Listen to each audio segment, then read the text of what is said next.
سألوني: ماذا تعلمت من السنين التي مضت؟ فأجبت: تعلمت أن من لا خير فيه لأهله لا خير فيه للناس. وتعلمت أن أقول الحمد لله على كل شيء. تعلمت أن الحياة قد تنتهي في أي لحظة ونحن غافلون. وتعلمت أن أعمل الخير ولا أنتظر بعده أي مقابل لكي لا أصدم.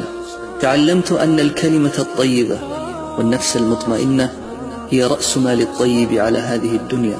تعلمت أن أغلى إنسان في هذه الدنيا هو ذاك الذي يحيطه الأمن والصحة من كل جانب.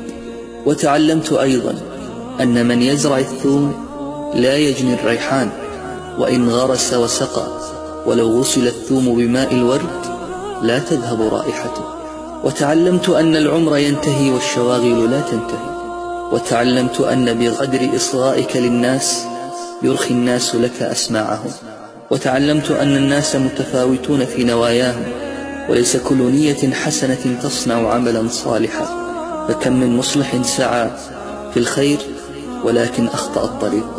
تعلمت أن كثيرا مما تعلمناه في المدرسة شيء وفاجأنا الواقع بشيء آخر.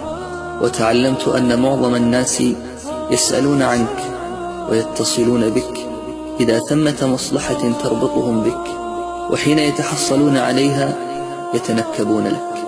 تعلمت أن السفر يخرج لك معادن النفوس. وتعلمت أن المرء يشتري بسمعه أكثر مما يبيع بلسانه.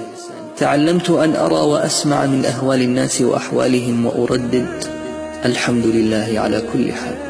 تعلمت أن الثرثرة بتفخيم الأنا هي انعكاس لنفس خاوية فارغة.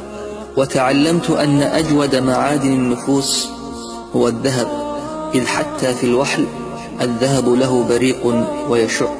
وتعلمت أن أصحاب القبور لم ينالوا آمالهم ولم يحققوا أمنياتهم، وكانت لهم مواعيد وشواغل قطعها الموت وحال دونها. وتعلمت أن أرسل ما يعجبني